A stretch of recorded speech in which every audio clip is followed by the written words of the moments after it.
Well, let's get started. I am very happy to have with us Katrina Walsemann today. Katrina is Associate Professor in the School of Public Policy at the University of Maryland, where she holds the Rogers C. Lippitz Chair in Health Policy.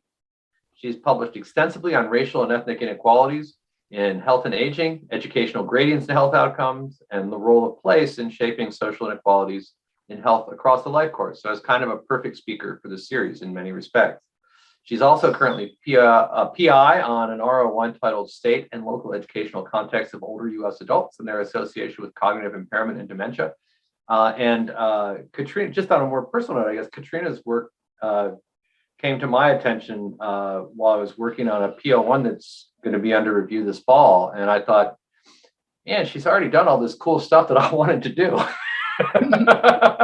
And probably much better than I could do it. So Katrina, thanks so much for joining us. I'm really happy to have you with us today.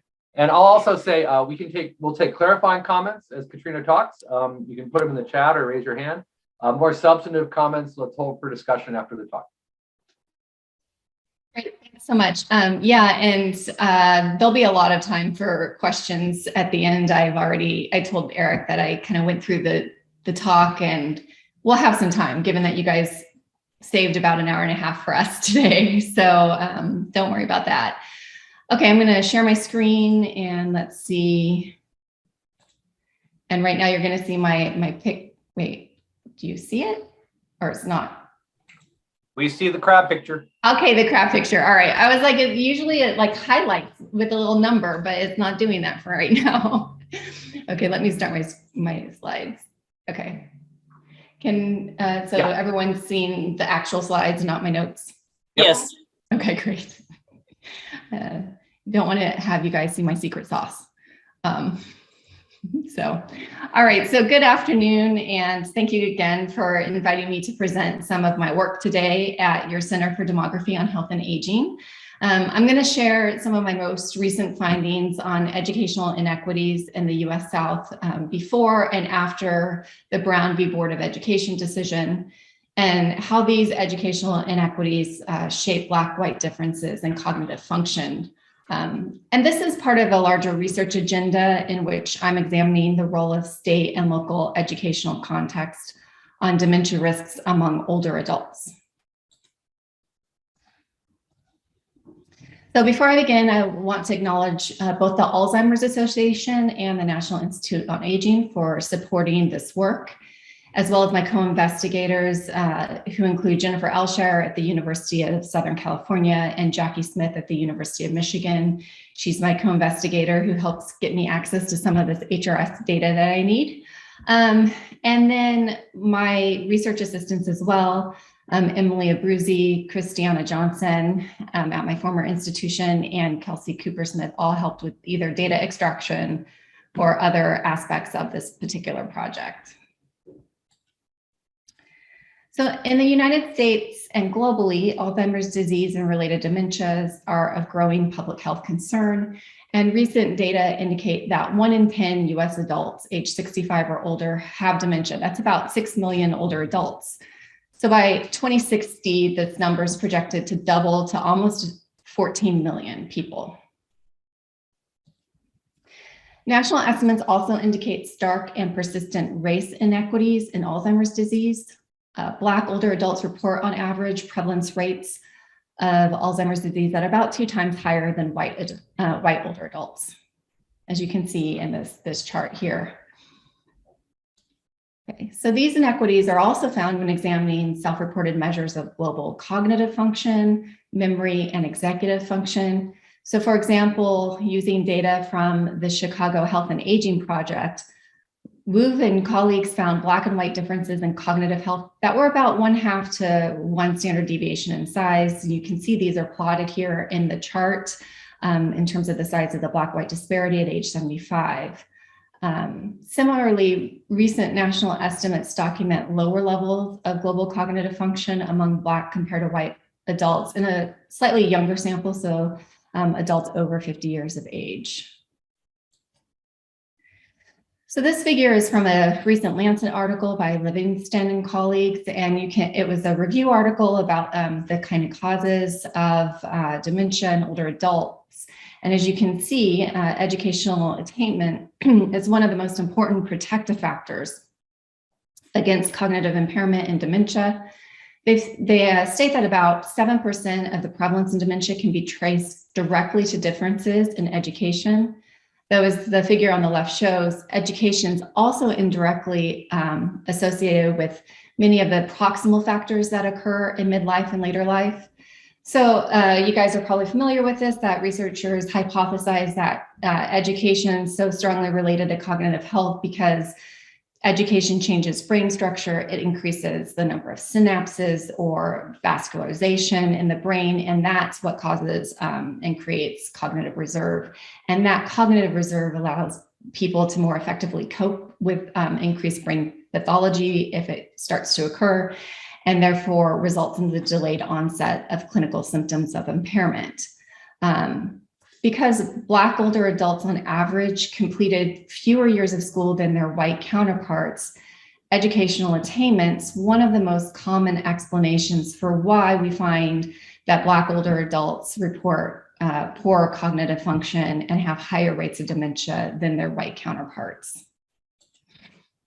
So going back to that study by Vuv and colleagues, those authors found that about 35% of that Black-white disparity in cognitive function is explained by education.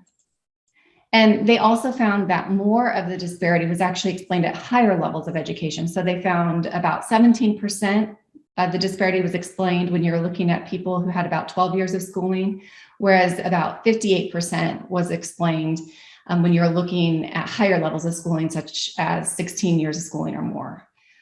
And these estimates came from a community sample. So in Chicago, that was comprised mostly of Black adults who were about 65 and older. And again, like I mentioned prior, Diaz-Venegas found using a slightly younger sample that education explained about 17% of the Black-white disparity in cognitive function. So the range of the amount of the disparity that seems to be explained is somewhere between 17 and 35% based on current work. So even though education is a key determinant of cognitive health and dementia, there's a substantial amount of that disparity in cognitive health that remains after accounting for differences, race differences in educational attainment.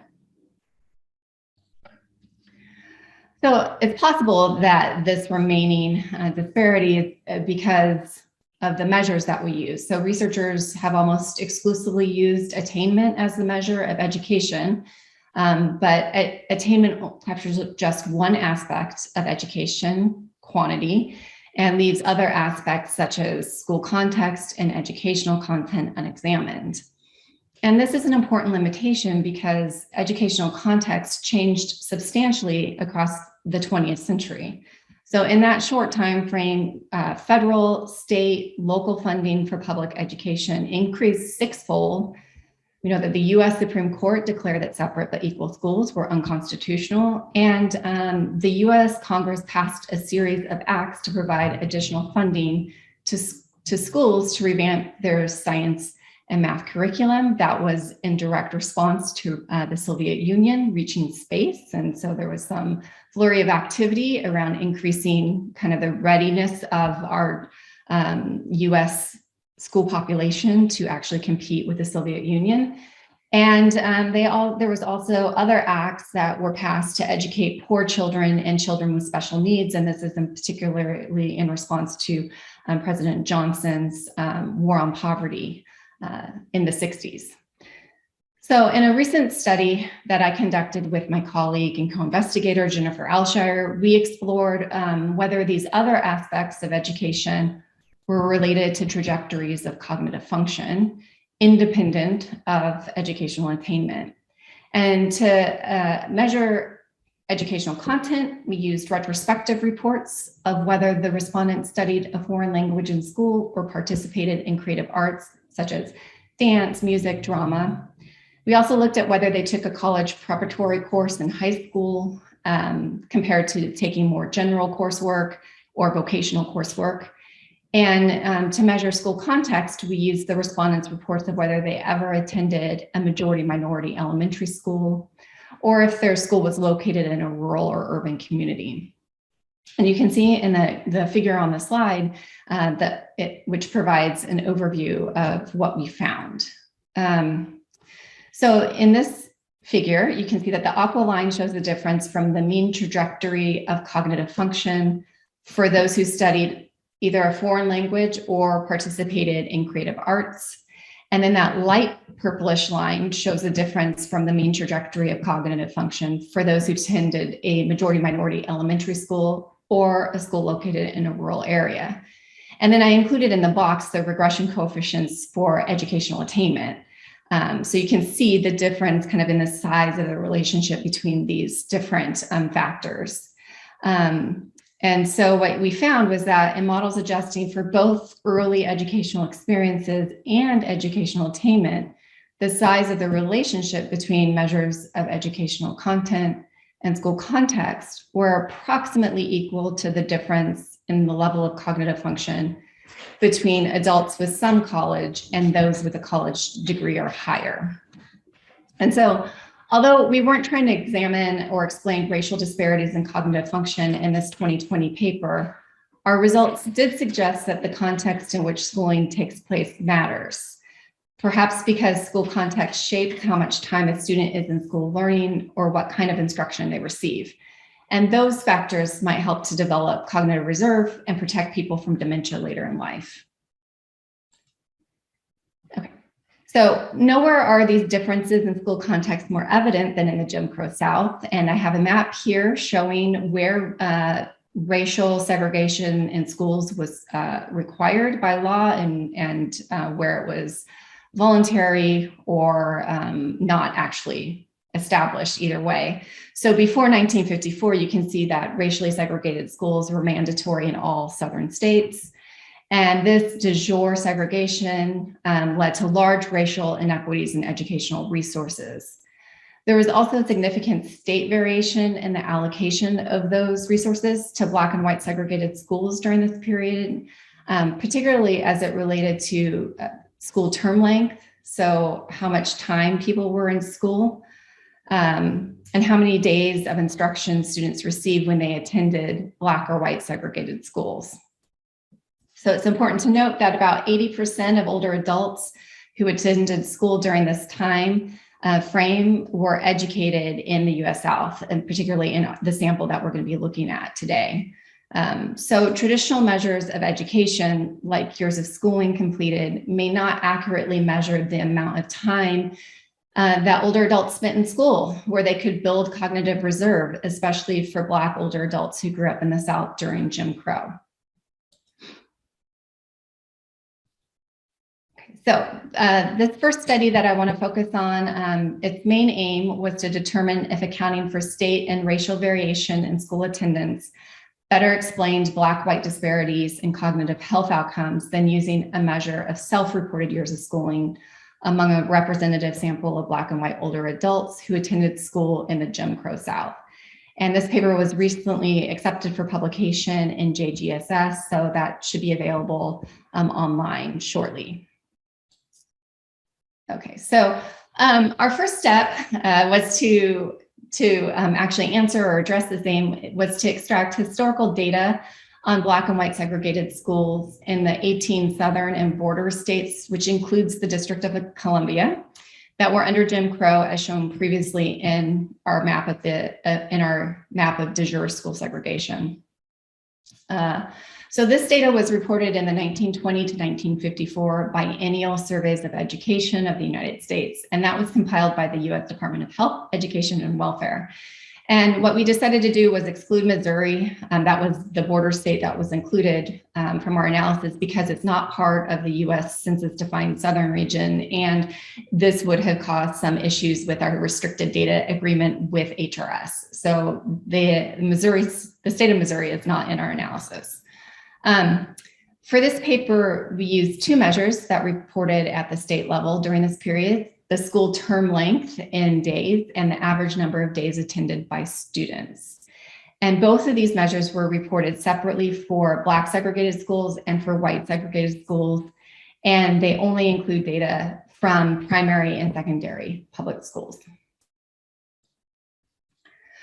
So just to give you kind of a sense of what's happening during this time period in terms of school term length and days attended, I have put up here 2 box plots, one for the white segregated schools and one for the Black segregated schools by state, and I've organized them by the census division. So you can see that there's significant state and time variation in school term length for both the white and the Black segregated schools during this period, but the variation itself is actually quite large. There is much larger among the Black segregated schools. For example, Black older adults who attended school in South Carolina during this time period would have a school term length that ranged from about 80 days early in this period to 179 days towards the end of this period. Whereas Black students in Delaware experienced consistently longer school terms compared to other states, regardless of year. Their box is quite small, right? Okay. So that box plot kind of gives you a sense of the variation, but you don't actually see it, how it's changing over time. So to kind of depict that, I have these 2 figures that do show very clearly how states are changing in terms of school term length from 1920 to 1954 by state. And this is for the South Atlantic division only. Otherwise, it would have gotten even more complicated to see all these different states.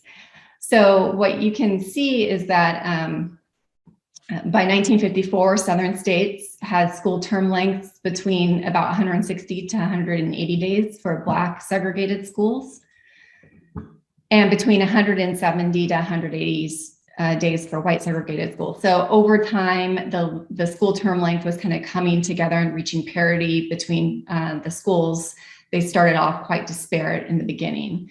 But to put this into context, the average school term length in the US today is 180 days. And that's a length here reached by many of the states by the end of this period.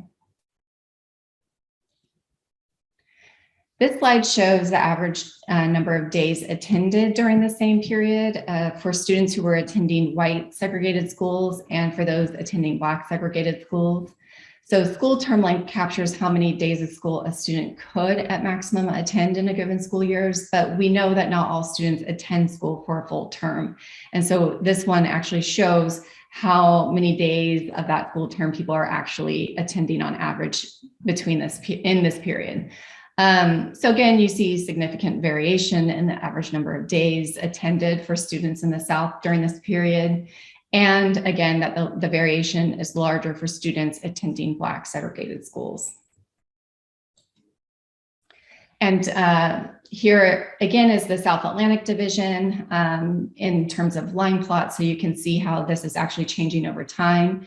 And if you focus in on the South Carolina line, which is that dark blue, thicker line, we see that a Black student on average attended about 60 days of school in 1920, whereas a white student on average attended about 100 days. So that corresponds to about 40% more time in school for white South Carolinian students than for Black South Carolinian students.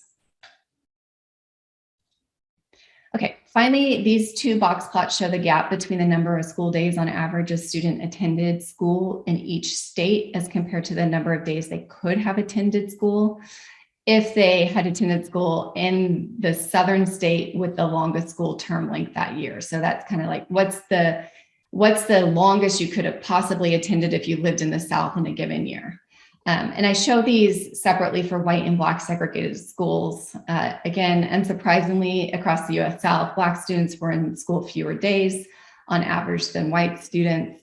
And this gap was greater in some states. I'm going to pick on South Carolina again, but like South Carolina, Mississippi, and Louisiana, than in other states such as Delaware and DC. So that data is our school context data. The next step was to address our aim was to link that historical data to individual level data. And the individual level data on Black and white adults comes from the Health and Retirement Study. So the HRS is a nationally representative longitudinal study of US adults over age 50. I'm sure many of you are aware of this study and probably using the data.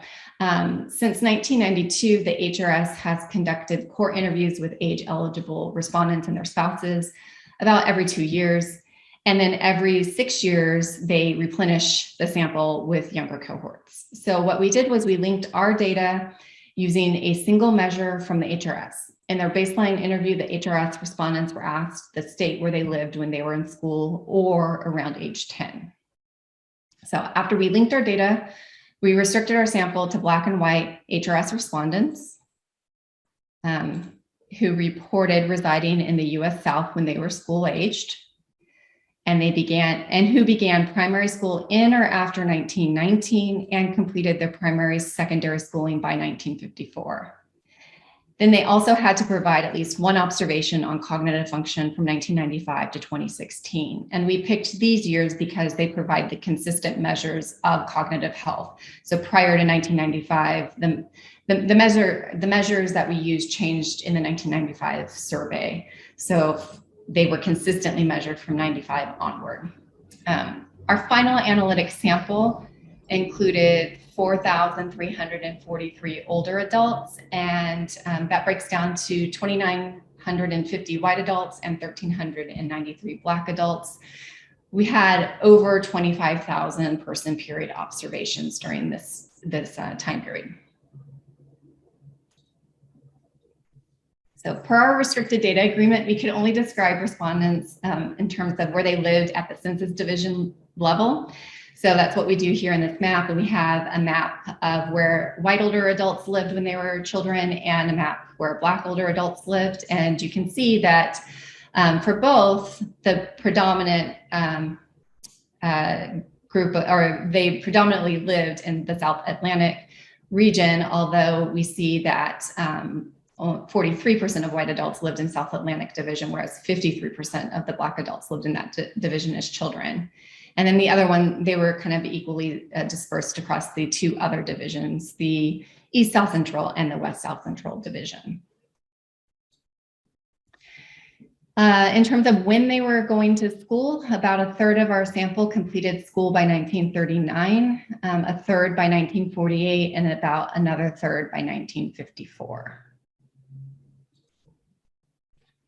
Yeah, how did we measure cognitive function? Well, the HRS uses a modified version of the telephone interview or telephone instrument for cognitive status, shorthand, we call it TICS, to assess cognitive function. And we constructed a total cognitive function score by summing scores across several tests of memory, including episodic and working memory.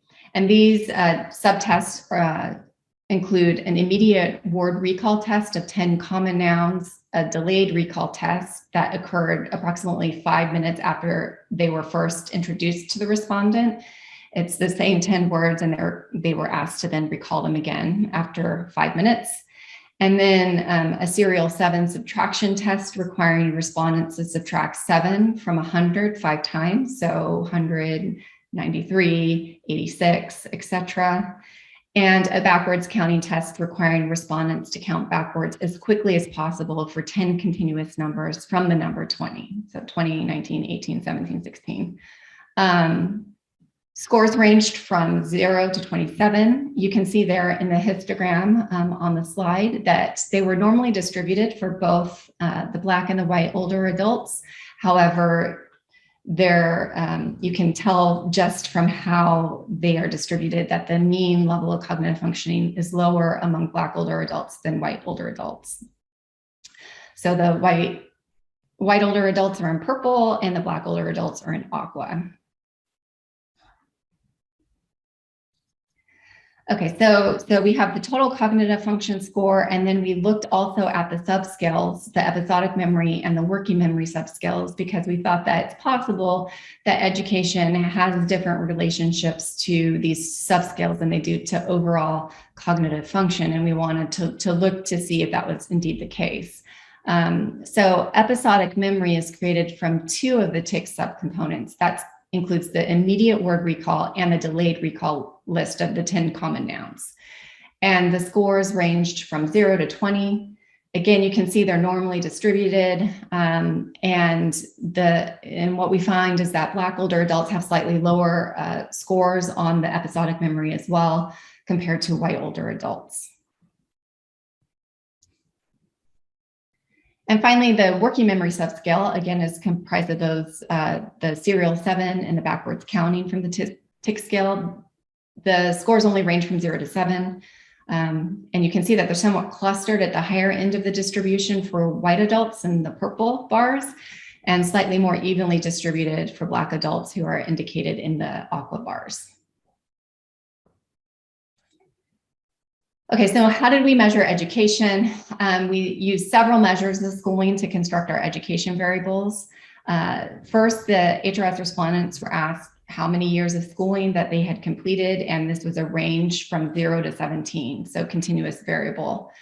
They were also asked what their highest degree was that they attained, and that included no degree, a GED, a high school diploma, an associate's degree, or a bachelor's degree or higher. And what we decided to do was to top code the years of schooling at 12, because our historical data from the BSC only provided data on days attended and school term length for students in primary and secondary schools. So we truncate our years of schooling to 12, and then this indicator reflects self-reported years of schooling top coded at 12. And because some percentage of the HRS respondents completed post-secondary school, we then include an indicator variable for their highest degree attained as well. We considered that there could be some implications of top coding years of schooling, so we re-estimated our models using the original variables and found very similar results to what I'm going to report today in this presentation. Okay, so this gets a little bit more complicated in terms of how we actually calculated duration in school. I just want to go over this briefly so that everyone understands how we adjusted for school term length and days attended. So we used the biennial survey of education data, the respondents' state of residence when they were in school, and the years the HRS respondent attended primary or secondary school. And that we determined based on when they were born and how many years of schooling that they reported completing. And then we created this formula here where you can see a duration of school measure for each respondent, which is labeled as X sub I. The numerator sums the school days attended for students in the racially segregated school system R in state S over time T. And that T is the years that the respondent was attending primary or secondary school. Then the denominator sums the maximum number of school days a student in the US South could have attended school during time T, derived from school term length.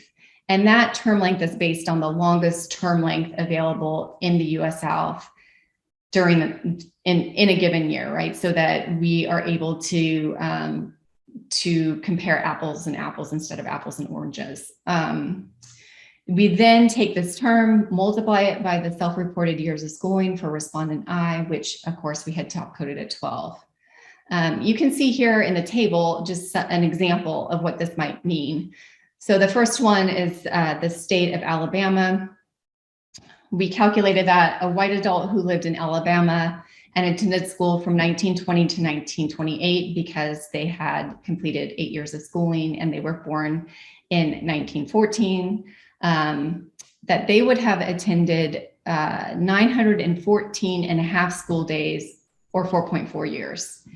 But their peer in Maryland would have attended 1,361 and a half days or 6.5 years.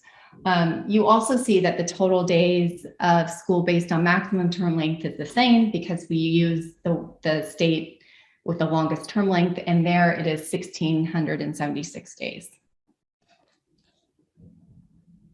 So what does this look like in terms of the actual data? So you can see the distribution of this duration of school measure.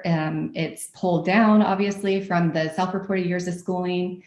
And as expected, when we use this measure, both Black and white older adults spend fewer years in school than suggested by their self-reports. So white adults completed on average 10 and a half years of schooling if you used their top coded self-reported years of school measure, but 7.9 years when using this duration in school measure, which is a difference of about 2.6 years of time actually spent in school learning. Black adults completed an average of 8.8 years of schooling based on their self-reported top coded measure, but 5.8 years of school when using the duration in school measure, which was a difference of 3 years. Okay, so to answer our research question, we fit random intercept models that accounted for the non-independence of the observation, the varying number of observations over time. We used age to measure time, and we centered it at age 73, which is the average age in our sample. We specified a linear age model, even though other research has found sometimes a quadratic fit, but in terms of our data, a linear age model fit the trajectories the best, as did specifying age as fixed rather than random. And then we interacted age with all of the variables in our model to assess whether these factors were associated with changes in cognitive function over time. We used baseline sampling weights to account for selection into the sample and the complex survey design, although our unweighted analysis, again, yielded similar results. And then in terms of model building, our first model included basic demographics, as well as dummy variables for the childhood state of residence. And the model 2 included the self-reported years of school measure and degree attainment. And then model 3 replaced the self-reported years of school measure with the duration in school measure. And then what we do is we compare the race coefficient from model 1 to model 2 to determine how much of that race disparity is explained by the traditional measures of education.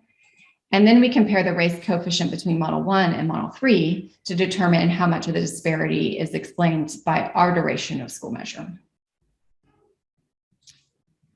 Okay, so this figure here shows the average adjusted predicted values of cognitive function across age for white and Black older adults. And here I'm showing the difference at age 95, just for ease of presentation, but the size of the gap is stable for cognitive function because there was no association between race and rate of decline in these models. So you can see here that Black-white disparity in cognitive function is 3.5 points on this cognitive function scale. So after adjusting for years of schooling and degree attainment, the disparity reduces to 2.3 points. Thus, traditional measures of education explain about 34% of the race disparity.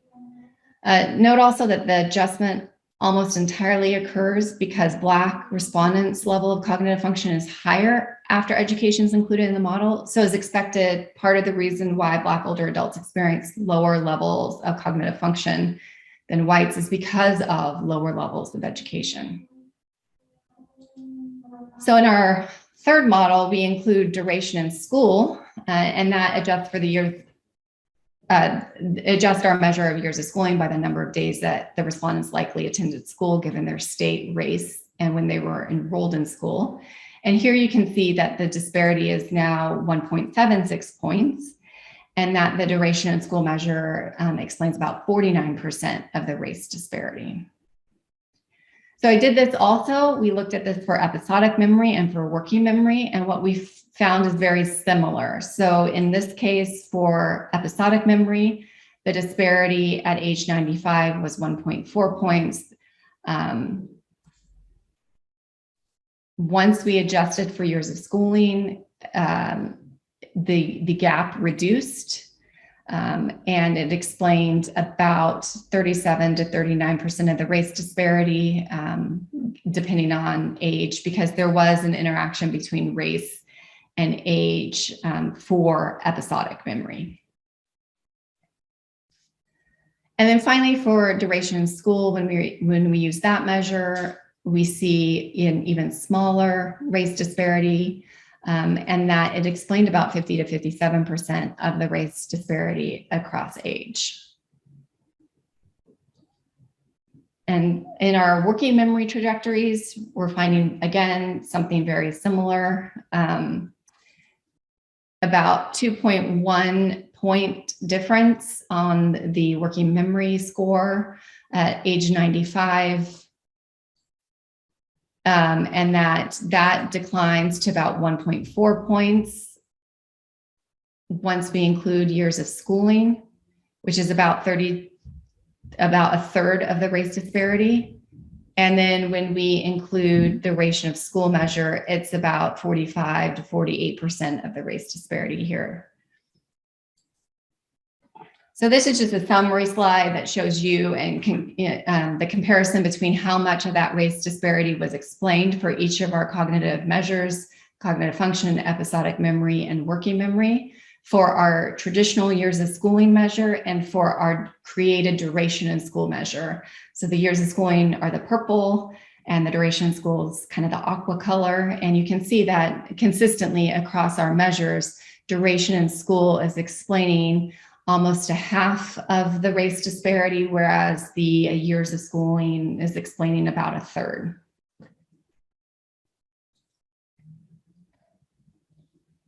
So consistent with prior research, we found that our traditional measure of education explained about a third of the Black-white disparity. This corresponds to what we started talking about in the beginning of the presentation.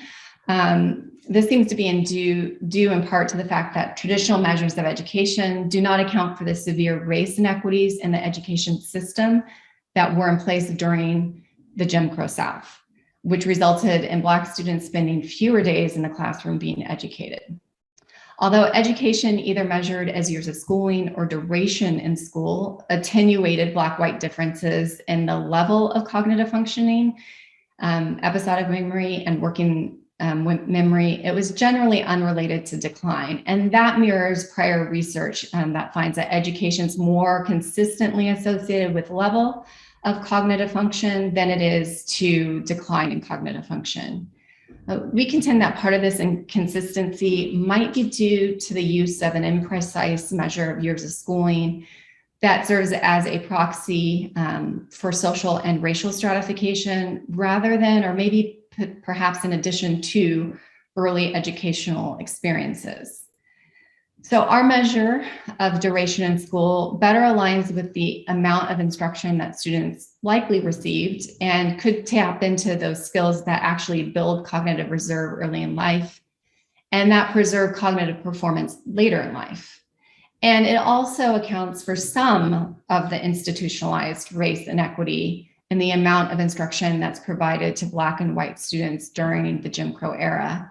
And in so doing, allows us to more accurately adjust for race differences in the quantity of education that these older adults completed. So I want to, of course, acknowledge a few limitations. So first, to create our measure, our duration of school measure, we had to make some assumptions. We had to assume that a given respondent attended school for the average number of days that the state reported that Black or white students attended school. So for people who attended the entire school term length, we would have downwardly adjusted their measure of duration in school, but a student who missed a lot of school would have been upwardly adjusted. Second, we linked our state data to the HRS using just one measure that asked respondents what state they lived in when they were around age 10. And so it's possible that people are moving across state lines during K through 12 years. But we, at this point, were unable to determine the extent to which that's the case. The data was not available at that point in the HRS. But we were able to gain some insight into the amount of cross-state moves by examining the percentage of people who lived in the same state that they indicated they were born in. And what we found was that the moves between states between birth and age 10 was quite low. So about 92% of our Black older adults in our sample and about 85% of our white older adults lived in the state of their birth at age 10. Okay, so finally, although the HRS collects information from proxy respondents about their loved one's impairment in memory, and then can be used to actually assess impairment in dementia.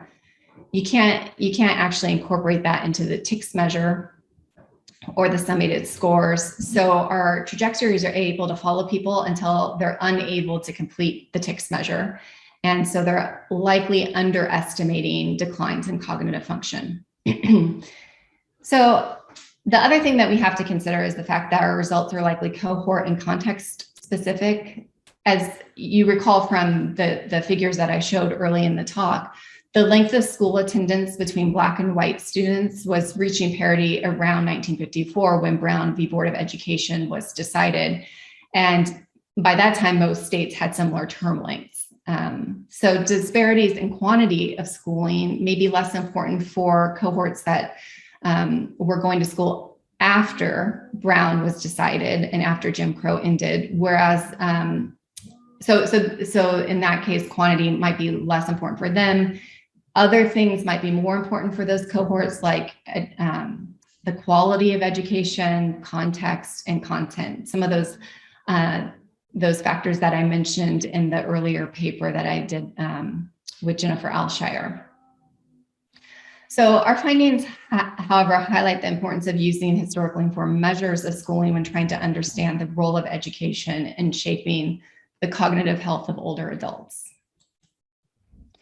Okay, so I had all intention to get some preliminary data for study 2, but I don't have it yet linked to the HRS. However, I do have some preliminary data on school desegregation occurring after Brown was decided. Some of you may be familiar with some of this data, but I wanted just to share it to kind of whet people's appetite about where this study is going. So this is the second study that I'm working on right now. This one's going to look at whether the timing of school desegregation at the state level and the extent of state resistance to court-ordered school desegregation can help us understand race disparities in cognitive outcomes among Black and white older adults who attended school after 1954, so after Brown v. Board of Education was decided. And like I said, it just began these analyses, so this is really, really preliminary. So what we did was to assess state level school desegregation, we measured this as the percent of Black students who were attending school with white students in each state for each year from 1954 to 1974. And we used data that we extracted from 2 historical data sources.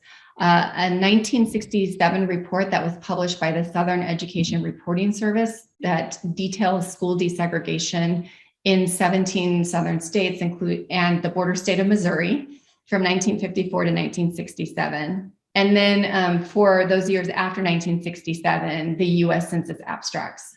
So in the US Census abstracts, they reported extent of school desegregation in 1968, 70, 72, and 74.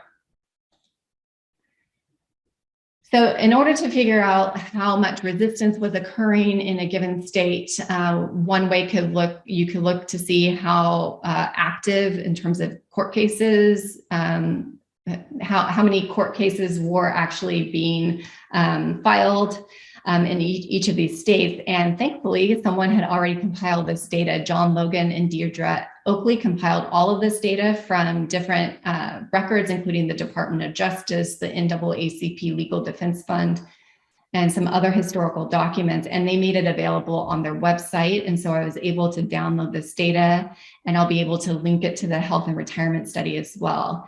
And so their data is comprehensive. It includes all of the 50 states in the United States, but what we are interested in doing is looking at the US South and District of Columbia. So for our purposes, we're just restricting it to the US South and DC. And I should say that our measure here is fairly simple. It's just the number of active desegregation court case in each state in each year from 1955 to 1974. And these multiple line graphs can show you the percent of Black students who were attending school with any white students by state in the US South from 1955 to 1974. So there are just a couple things I want to highlight. First, the well-known delay in desegregation is evident in most of these state graphs. Only a few states began integrating schools in the late 50s. Most waited until after the 1964 Civil Rights Act prohibited federally funded programs, including schools, from discriminating on the basis of race. So in fact, you can see an acceleration in desegregation in the most recalcitrant states after 1964, including Virginia, Mississippi, the Carolinas, Alabama, Arkansas, Louisiana, Texas, and Tennessee. Some of the other states actually were more responsive earlier on, District of Columbia of note, and even Delaware and Maryland.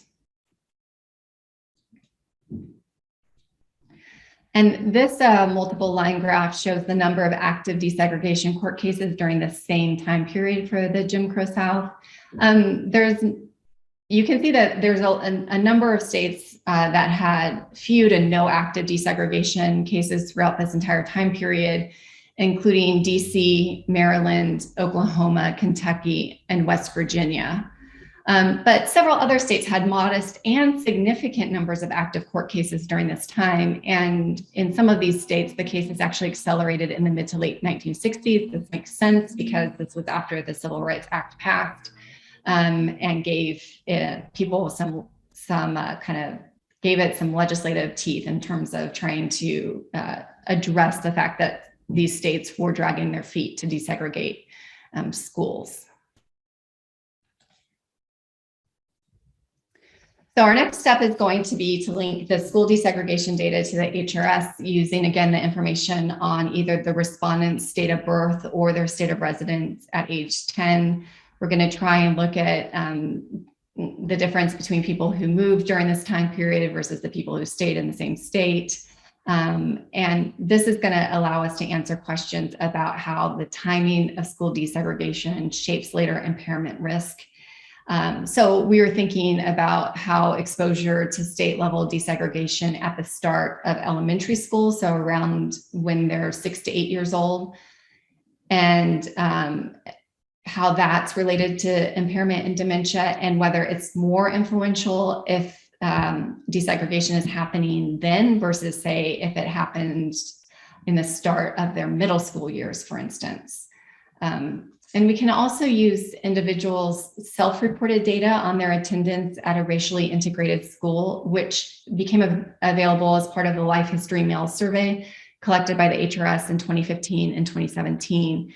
And that is going to be collected on new cohorts when they enter the HRS survey. So Jackie Smith is in charge of the Life History Mail Survey. She's a co-investigator on my study, so she's helping me get access to some of the more restricted data in the Life History Mail Survey, including the state where their school was, the city and the state where their school was located. And so eventually we're going to be able to link city data to the people who completed the Life History Mail Survey in the HRS.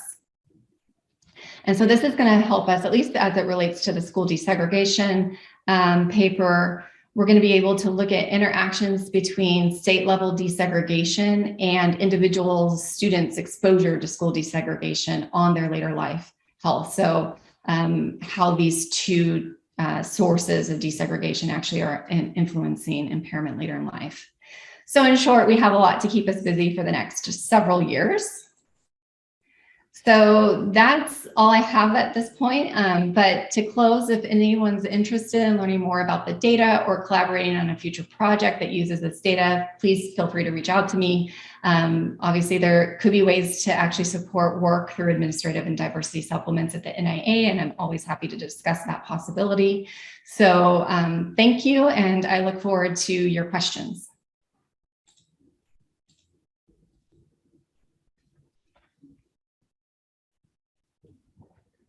Thank you, Katrina. That was a lot to think about. And I have to say, as somebody who studied education for a long time, pretty enlightening. Like some of those data I'm not familiar with in terms of the exposure to schools. So thanks so much for sharing that work with us. We have plenty of time for questions. So if anyone has any questions, raise your hand or put them in the chat. Either way is fine. I'm going to pause and give others a few moments. I have like a ton of questions, but yeah, Jenna, please go ahead. So this is, maybe a naive question from somebody who's doesn't work directly in dementia. So I'm curious a little bit about how much this education piece, the 7% piece, can be mitigated by exposures later on. Should we be thinking about this as, when we're thinking about things that help us understand making a case for reparations, for example, thinking about, policy in the early 20th century has had these long-term implications that show up not only in people's health at older ages, but their ability to care for children and grandchildren and the medical care that's incurred and all of these pieces.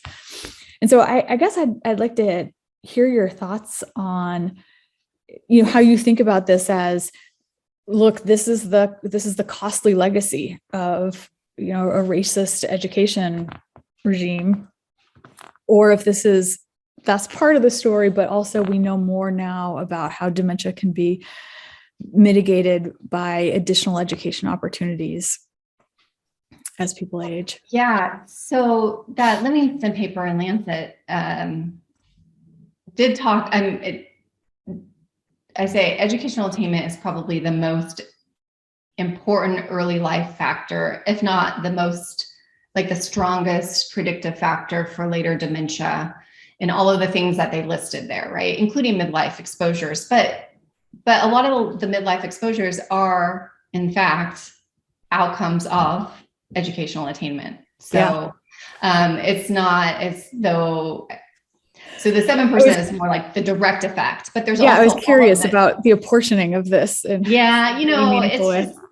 it's one of those things. It's like, I don't know how they actually came up with it. There was some kind of population at risk attributable, or PAR, a population attributable risk that they calculated. So you can maybe argue whether that's actually the right number. But I think that the general sense is that education is a really important factor in determining dementia risk later in life. It is also an important factor in diminishing midlife, or affecting midlife health, affecting social relationships, affecting income, affecting all these other things like you were mentioning in terms of the things that also are more proximate to coping with and dealing with dementia and impairment later in life. And so I think that we can think about these yes, I like how you were thinking, like the historical legacy of what this means, like these racist policies for the disparities that we're seeing, but also that there are things that are happening proximate to dementia that could still be addressed, right? Could still be intervened on. Yeah. Okay. I also think, though, that it indicates that what we need to also be thinking about is, for dementia, intervening earlier in life, and that schools now have really important implications for older adults later. And that, I've mentioned that, like, the kind of the most integrated our schools ever were like occurred in the late 60s and the 70s, right? This kind of the golden era of school integration, so to speak, when the courts were actively telling schools that they needed to integrate, that there were legal battles that were like pushing them to do so. Now there were obviously different responses in different parts of the country, including up in like the Northeast and the Midwest, where what schools decided to do was to make smaller districts so that they didn't actually have to bus students across school district lines. And so there were these different responses that happened across the US. But in the 80s, it started being reversed. So now we have the point where we have school segregation again. We also have a lot of inequality in school resources in the United States. And so what does it mean if we're finding this for these older cohorts now? Because you can't look at dementia for young people because they aren't at risk. But this can be a foreshadow of what could happen for our current cohorts who are experiencing quite stark inequalities in their educational experiences now today. So we could intervene here to have benefit later as well. Thank you. That's a long answer, but no, it's great. Thank you. Yeah. Sure. Thank you, Katrina. This was a really great talk. And I had actually a quick follow-up on exactly this point that you raised about the implications and what we can take from this for like children who are in school now, right? So given kind of the changes in policies and the institution, I know in many states have sort of like right? Like schools actually have like are required by law to provide certain number of school days, either within the district or within the state. So to what extent do you think that it's sort of that the number of school days remains a really important measure for the differences in school environments, or what other, or if, if it's sort of less important because of the changes that you talked about in terms of policies, what are kind of like the other measures that people who are thinking about intervening in schools now should be thinking of? Yeah, no, I think that the school days, like you said, are pretty set at this point, pretty consistent across all of the states, around 180 days in terms of school years. So what I did here really is something that's more cohort, I think, specific. Like once you move beyond this particular time period, this is not going to be that meaningful in terms of what's differentiating educational experiences. I think for the younger cohorts, like the baby boom cohorts and later, I know we're demographers, so we don't really like those labels, but I'm just going to use it for shorthand. The differences there are probably going to be much more investment, like class size, spending, revenue, like where's the revenue coming? How much are they spending in terms of instruction, student spending, and where are kids going? Like, and what do they have access to in terms of the curriculum? There's a lot of research, and I'm sure people know who are in like social ed of academic tracking. And so in terms of who gets tracked into the more advanced classes where you could build some of the, your cognitive development is really developed, maybe more so than in more general ed kind of courses. And so what does that mean? I'm also interested in like the different types of classes. Like in our previous paper, we saw that, arts and language seem to matter independent of attainment and in terms of cognitive function later in life, which I find fascinating. So are there different, and we know that some schools had to cancel or cut some of these types of programs because they just don't have the resources to fund them. So what does that mean? So yeah, for the younger cohorts, I think that content and the school context might be more important differentiators for dementia risk later than, say, number of school days attended. Yeah. Thank you. Hi. Hi. Thank you for the great talk. I'm sorry if you already commented on this, but I was curious, just going back to the this thread that we've already been talking about. So it's really interesting to start to dive into, well, what is it about education? And I was curious what your thoughts are on, there's one aspect of attending school and the length that you would attend school, but is it really the length that someone attended school, or is it the factors that drove the person to attend the school for a longer time, the family context, or the factors that drove, the factors that affected a person going to a school with some of these arts programs, or their flexibility to even be able to do that as opposed to focus on something else.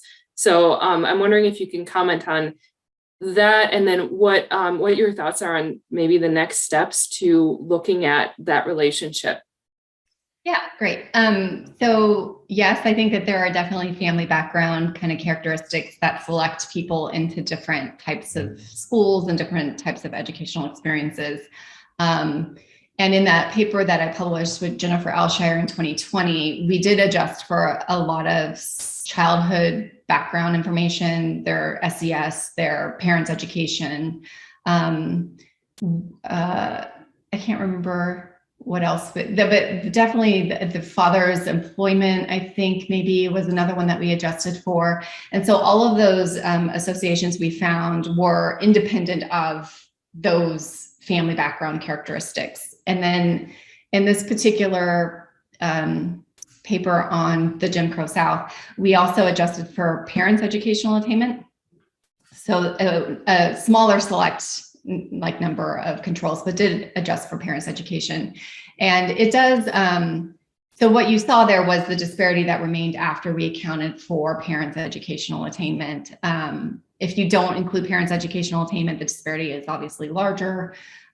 So again, that indicates that these things are important drivers of access to educational experiences and eventual attainment. So they would be something that you would want to control for in your models, for sure.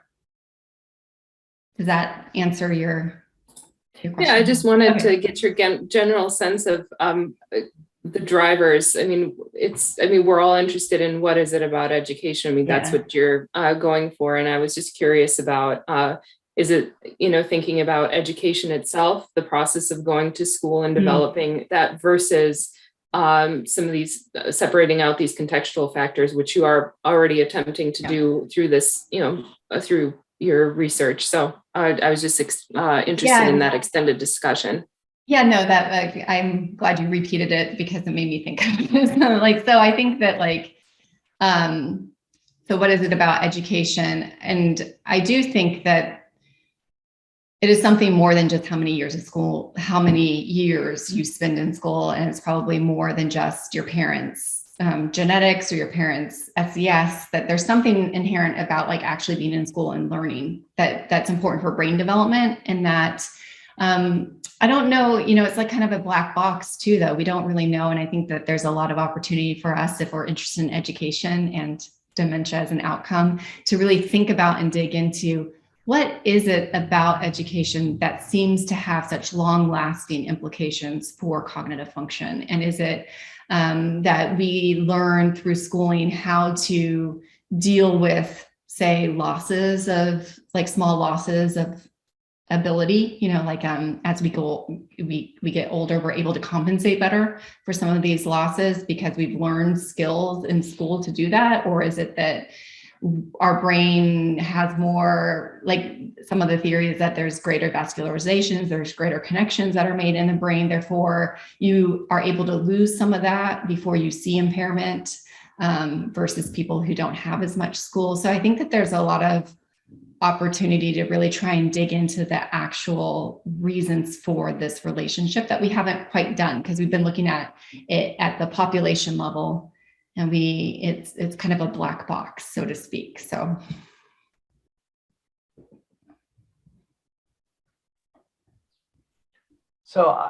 I've been thinking a bit about the desegregation story. And as you pointed out, it really takes off when Title I passes, ESEA passes in '65. It's sort of the turning point for all the states who blew off Brown. And then we're like, oh, you're not going to give us money. We have to do something now. But at the same time, there's some literature that suggests that desegregation wasn't entirely beneficial to Black students in particular, that, we basically fired all the Black teachers and then put kids in classrooms that could be fairly hostile to them. And I'm sort of wondering how we should think about that in terms of the story you're telling in those temporal trajectories after the ESEA passes. Yeah, no, that was part of my Alzheimer's Association grant, where I said it could be this or it could be this, right? There could be a positive story. The desegregation meant that Black students were attending schools that had more resources. Resources are important for building cognitive development, which would have lasting implications for impairment. But on the other hand, they're also being placed into schools where all of the Black teachers have been fired or let go, where they're not necessarily as supportive, where it's hostile in the early years, where it's extremely hostile and they're the only person, and then they're sitting in a classroom by themselves trying to learn under those circumstances. And so I think that there's probably some cohort specific differences as well. Were you one of the first kind of to integrate which is hard because it's a state level measure that we have. So those are some questions that I probably can't do unless I'm using the life history mail survey, where I at least know whether the particular person, the individual, reported going to an integrated school or not. And in that case, you can see whether, okay, they went to an integrated school in a really hostile state. What does that mean for their impairment? Because that might get a little bit more at what you're talking about in terms of it's not all good. It's probably not all good. It's not all beneficial because of stress. And we know that stress is also related to impairment as well. So later in life. You know, and what it makes me think of, and this is not very formalized, but that it sounds like, as you suggest in your Alzheimer's Association grant, there's sort of, I would think of it as a drag on the benefits of desegregation. That is that certainly early on, you're probably, if part of the identification in the first piece you presented is really around these changes in attendance, you're probably, to the extent that they're going into a more hostile environment, underestimating the benefits of those changes, right? Because they're being dampened by the sort of hostility they confront, while at the same time, they're getting more exposure to schooling, right? Yeah. So that's how I was thinking about it. Yeah. I'll pause because I actually have dozens of questions, but I don't want it to take all the airtime.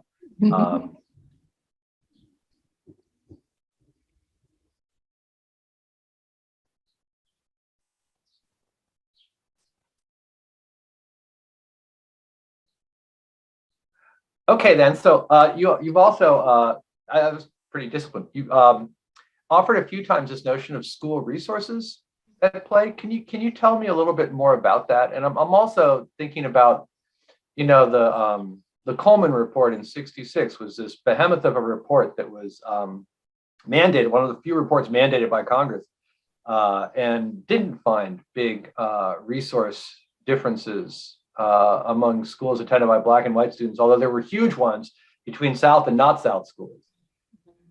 So to talk a little more about how you see resources playing a role here. Yeah, well, haven't the follow-up studies of that Coleman report been a little bit less consistent in terms, like, that some have found that resources matter? That there were some identification problems with that earlier report and some data problems. And so I feel like we can't just rely on that Coleman report, right, to determine whether school resources seem to matter, because there were some issues with it. But yeah, no, I mean, I don't know if it's, if this is a hypothesis, right, that school resources might matter for dementia. Maybe they don't matter at all once you adjust for, you know, eventual attainment. But I was thinking about what might matter the most when we're thinking about learning, because I would think that learning is what's kind of driving some of these later life differences and impairment. And some of the social ed folks who talk about teacher experience, that having teachers with more experience is associated with greater learning outcomes among the students. Although, you know, these historical data are not going to give me that level of detail, but it's something conceptually that I think would be important. So maybe as we move into some of the younger cohorts that actually have some of this data, like the NCES data, for instance, maybe we can actually start asking these questions once those cohorts get a little bit older and are at risk for dementia. So teachers experience the different types of kind of curriculum that maybe one can have access to. And that's not a direct measure of resources per se, but if the schools are under-resourced, then the types of curriculum that is available to students is more limited. And so they're correlated in some respects.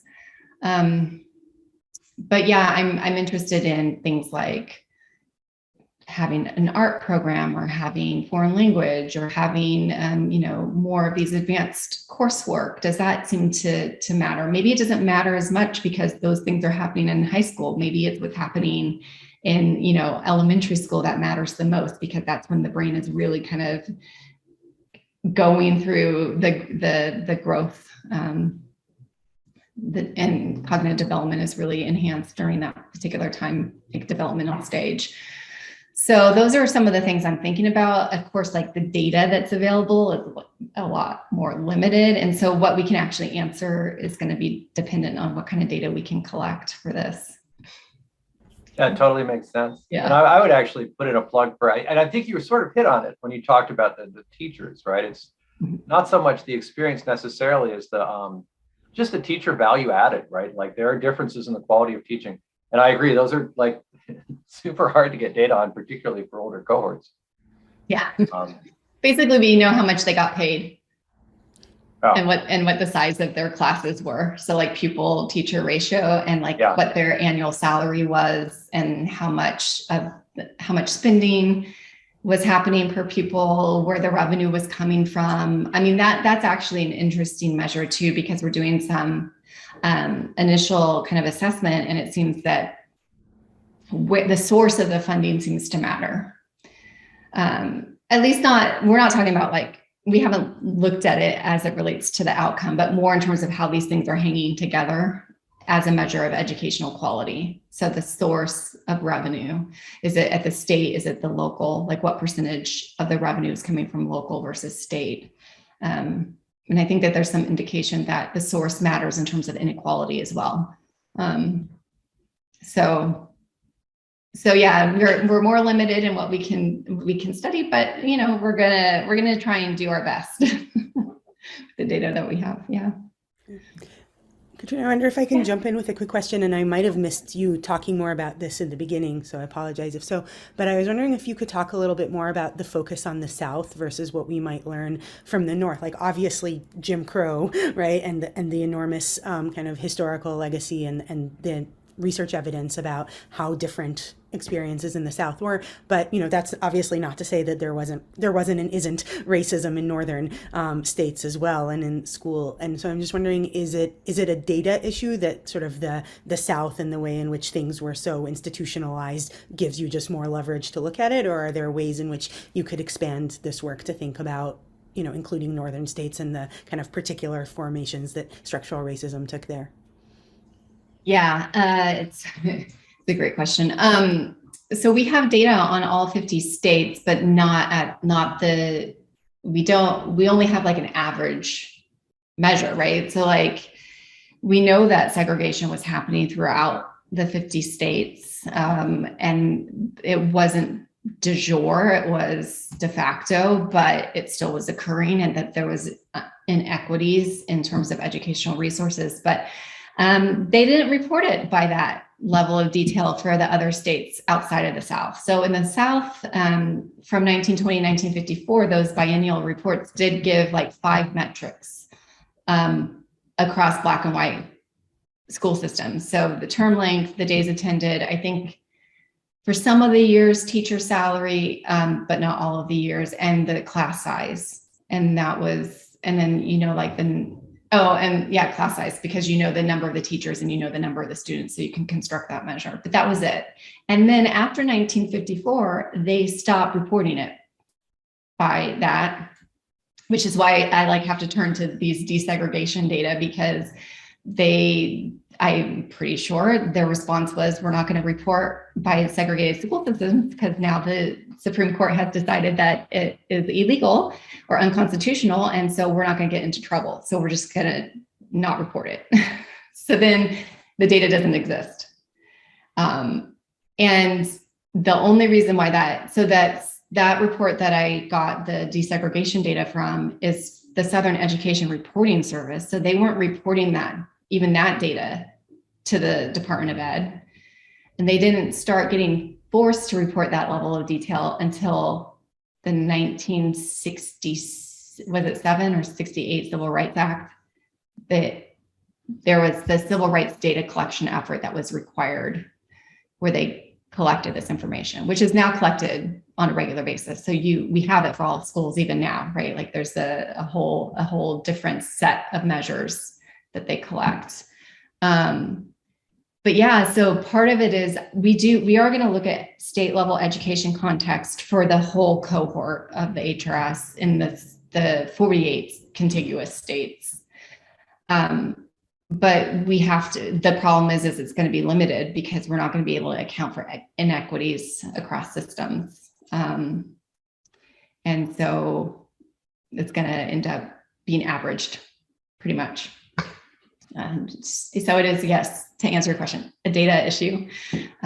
So we're going to do the best that we can with the data that we have and continue to try and find any other data that might be available that we just don't know about at the moment. Hire a historian or something to help us.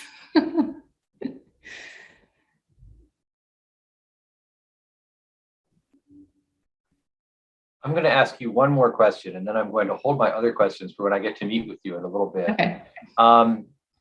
In thinking about the data you have in the HRS and its relationship with the data you have, the descriptive statistics on time exposure to school, do we need to think about selective mortality and differential mortality across Blacks and whites in that context? And what does it matter, I guess? Yeah, I mean, I think that I mentioned to Eric before I started that Heidi Jackson, who's a graduate from Wisconsin, actually, I don't know, some of you might know her, is helping me with some of this, these data, the data work, so to speak. And she's digging into some of these different transitions, I guess, maybe is what you can call it. So with the cognitive function measure, because these are healthy individuals, we end up losing them when they transition to like a state in which they can't answer the tics, right? So it's a healthy, like this is what's happening among healthy respondents pretty much. We're also going to go back and we're going to look at what happens if we actually look at our measures using the impairment and dementia measures that include these proxy reports, and we can then assess when people transition to impairment or dementia. As Heidi is helping us as well, whether they transition then to mortality, to death, or to attrition. So we can tease out some of these issues that you're talking about, or at least try to tease out some of these issues. And so it seems like, at least in the descriptive data, that people, once they get diagnosed with dementia, this seems intuitive, but once they get classified as demented, it's pretty all-absorbing state. Like you don't go back, right? Like there's very few people who then get classified as impaired. They have dementia, and then it's a fairly short period, maybe 4 to 6 years to death. And I think that's changing with the cohorts, right? Like older cohorts, it was a shorter period to death, and the younger cohorts, it's maybe a little bit longer of a period because of enhancements in treatment, and also like care and support and things like that would prevent them from declining rapidly. So yeah, no, I mean, we definitely need to look at that. It's just one of those things that as we move into questions specific to impairment dementia, we will definitely incorporate it as a different transition.